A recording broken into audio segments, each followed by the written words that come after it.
Hey guys, இன்னைக்கு நான் ரொம்பவே சந்தோஷமா இருக்கேன். என்னோட இந்த சந்தோஷத்துக்கு காரணம் என்ன அப்படின்னா இந்த ஷைன் ஆப் தான். எஸ் காய்ஸ், அன்னைக்கு ஒரு நாள் என்னோட மெசேஜ்க்கு உங்க வேலெட்ல 1000 rupees கிரெடிட் ஆயிருக்கு, ஏதாவது பர்ச்சேஸ் பண்றோம்னா பண்ணிக்கோங்க அப்படின்ற மாதிரி வந்துருந்துச்சு. நானும் அந்த மெசேஜை பார்த்துட்டு இந்த மாதிரி நிறைய ஃபேக் மெசேஜஸ்லாம் வரும் அப்படின்னு சொல்லிட்டு அப்படியே கண்டுக்காம விட்டுட்டேன். இன்ஸ்டாகிராம் ஓப்பன் பண்ணா ஃபீட்ல ஃபுல்லாவே ஷைன் ஆப்ல 1000 ரூபாய் கிடைச்சது, நான் அதுக்கு வாங்கினேன் அப்படின்ற மாதிரி போட்டுட்டு இருந்தாங்க.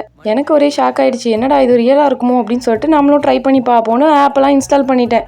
ஒரு சில ரேண்டம் திங்ஸ் மட்டும்தான் அதில் பர்ச்சேஸ் பண்ண முடியும்னு போட்டிருந்துச்சு. நானும் ரூல்ஸ் எல்லாம் படித்து பார்த்துட்டு எனக்கு பிடிச்ச திங்ஸ் எல்லாம் கார்ட்டில் ஆட் பண்ணிவிட்டு ஃபோன் நம்பர்லாம் வெரிஃபிகேஷன் பண்ணிவிட்டு அதுக்கப்புறம் கிளிக் பண்ணி பார்த்தா அந்த டிக்கு வந்து விழவே இல்லை. சரி, அவ்வளோதான் முடிஞ்சு போச்சு போல அப்படின்னு சொல்லிட்டு நானும் ஆப்பெல்லாம் அன்இன்ஸ்டால் பண்ணிட்டேன். எனக்கு தெரிஞ்சவங்கள்ட்டலாம் விசாரித்தேன், இந்த மாதிரி ஒரு மெசேஜ் வந்துச்சு, ட்ரை பண்ணேன், எனக்கு ஒர்க் ஆகலை அப்படின்னு சொன்னப்போ அவங்க ஐஃபோன் யூசர்ஸ்க்கு மட்டும்தான் இந்த ஆப் அப்படின்ற மாதிரி சொன்னாங்க. சரி, நானும் கண்டுக்காமல் விட்டுட்டேன். அதுக்கப்புறம் முயற்சியை கைவிடக்கூடாது அப்படின்னு சொல்லிட்டு திருப்பியும் ஆப்பை இன்ஸ்டால் பண்ணி அப்படியே எக்ஸ்ப்ளோர் பண்ணிட்டு இருந்தேன். இன்ஸ்டாகிராம் அக்கௌண்ட்டை இது கூட அட்டாச் பண்ணோம்னா இன்னொரு 1000 rupees கிடைக்கும் அப்படின்ற மாதிரி போட்டிருந்துச்சு. சரின்னு சொல்லிட்டு இன்ஸ்டாகிராம் அக்கௌண்ட்டையும் நானும் இது கூட அட்டாச் பண்ணிட்டேன். அதுக்கப்புறம் 1000 rupees வேலெட்ல ஆட் ஆயிட்டு.